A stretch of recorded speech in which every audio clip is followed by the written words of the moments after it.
नमस्कार दोस्तों, स्वागत है आप सभी लोगों का आपके अपने चैनल ट्रेडर्स डायरी में। दोस्तों, बैंकों में बैंक पंजाब नेशनल बैंक। आज हम बात करेंगे कि पंजाब नेशनल बैंक के शेयर को खरीदने का मौका है या धोखा है। पूरी एनालिसिस के साथ आपके सामने पूरा डाटा रखने जा रहा हूं कि जिससे आपको देखकर समझ में आ जाएगा कि ये शेयर आपको खरीदना चाहिए या नहीं।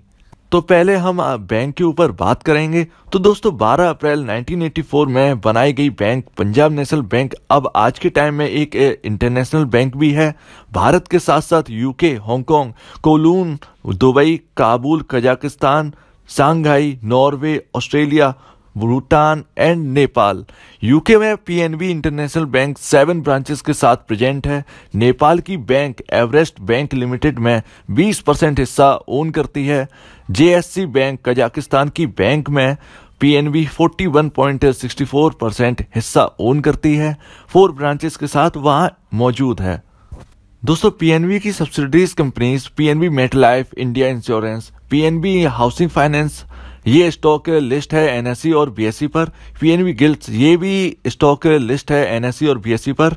पीएनबी इन्वेस्टमेंट सर्विसेज, इस बैंक में 85.59% government of India stake hold करती है। इंडिया की second largest public sector bank है। 180 मिलियन यानी 18 करोड़ कस्टमर्स इनके साथ जुड़े हुए हैं। 10,910 ब्रांचेस हमारे देश में मौजूद हैं।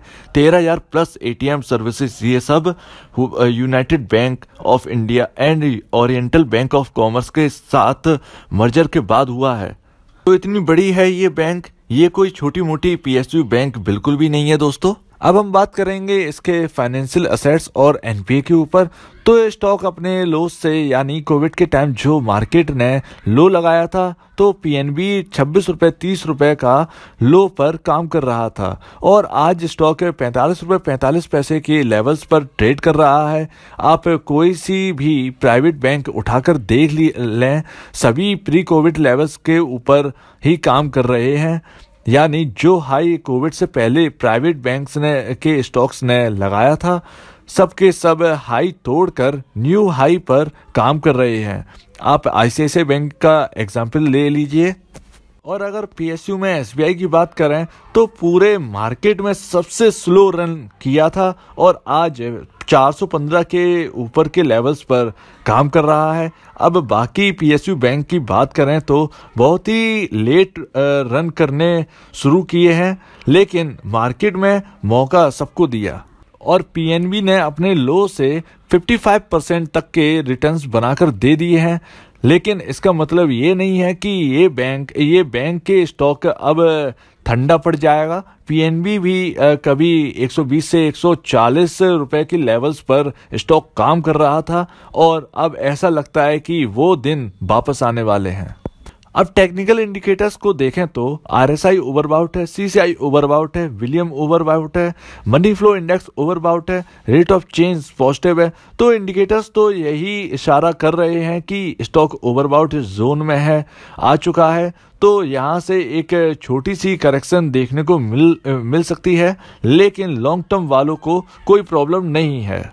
अब अगर फाइनेंशियल इंडिकेटर्स देखें तो मार्केट कैप 45,944 करोड़ है, ईपीएस 0.99 है, पीई रेशियो 44 है, इंडस्ट्री पीई 32.23 है, बुक वैल्यू 88.83 है दोस्तों। तो अगर पीई को इंडस्ट्री पीई रेशियो से कंपेयर करें तो बिल्कुल भी महंगा नहीं है ये स्टॉक, या अगर वैल्यू देखें तो इस स्टॉक की, और अगर दूसरी बैंकों से कंपेयर करें तो भी ये स्टॉक सस्ता है। अब आप बुक वैल्यू देखें 88.83 है और स्टॉक अभी 45 के लेवल्स पर काम कर रहा है, तो लगभग 49% का डिस्काउंट सीधा दिख रहा है। तो यहाँ से ही समझ में आ जाता है कि स्टॉक तो अपने फेयर वैल्यू पर भी ट्रेड नहीं कर रहा है। तो एक वैल्यू रिच स्टॉक है, जैसा कि यहाँ पर हमको देखने को मिल रहा है, हमको समझ में आ रहा है। अब इनकी बैलेंस शीट में असेट्स को देखें तो 2020 में असेट्स की वैल्यू 88,51,457 करोड़ की है।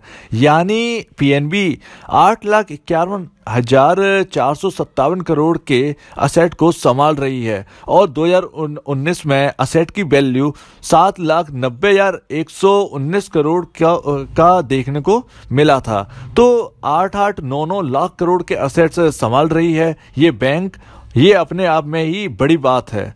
अब हम प्रॉफिट एंड लॉस की रिपोर्ट देखते हैं दोस्तों। हम ये ईयर ऑन ईयर बेसिस पर देखेंगे तो मार्च 2020 में टोटल इनकम 64,306 करोड़ आई थी और 2019 से कंपेयर करें तो 2019 में 59,515 करोड़ की टोटल इनकम थी। तो हर साल टोटल इनकम में एक जंप देखने को मिला है। आपके स्क्रीन पर 2016 से 2020 तक का दिख रहा होगा।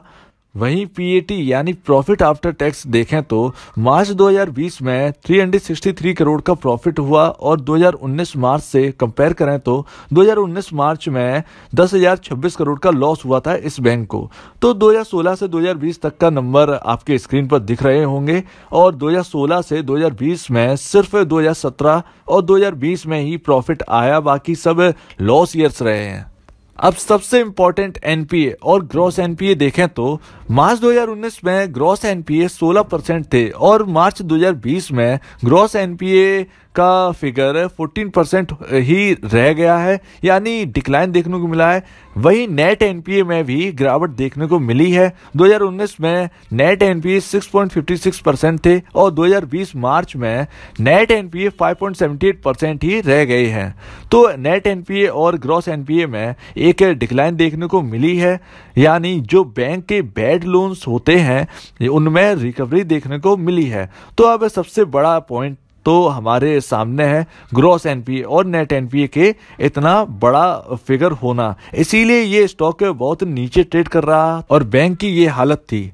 तो अब प्रोस क्या है अपने पास कि एनपीए में रिकवरी और अट्रैक्टिव वैल्यूएशन का होना, तो इनके बेसिस पर स्टॉक को लिया जा सकता है। और रिस्क देखें तो वो है कि एनपीए से बढ़ ना जाए यहाँ से दोस्तों, तो वो तो हर बैंक के स्टॉक के साथ ये डर बना हुआ होता है दोस्तों। तो अब आप इन बेसिस पर इस स्टॉक को पोर्टफोलियो का हिस्सा बना सकते हैं और मुझे यकीन है कि बैंक आगे बहुत अच्छा प्रदर्शन करके दिखाएगी और स्टॉक की वैल्यूएशन से फिर से हाई होना शुरू होंगी। अब जो शॉर्ट टर्म वाले हैं उनके लिए स्टॉप लॉस 39.40 का लगाकर चल सकते हैं आप, और लॉन्ग टर्म वाले 35 रुपीज़ का स्टॉप लॉस लेकर चल सकते हैं। तो आप इस स्टॉक को अपने पोर्टफोलियो का हिस्सा बना सकते हैं और अपनी रिसर्च को पूरा जरूर रखिए दोस्तों, किसी भी स्टॉक पर, चाहे ये हो या और कोई भी हो। अब दीजिए मुझे इजाज़त। वीडियो देखने के लिए बहुत बहुत धन्यवाद दोस्तों।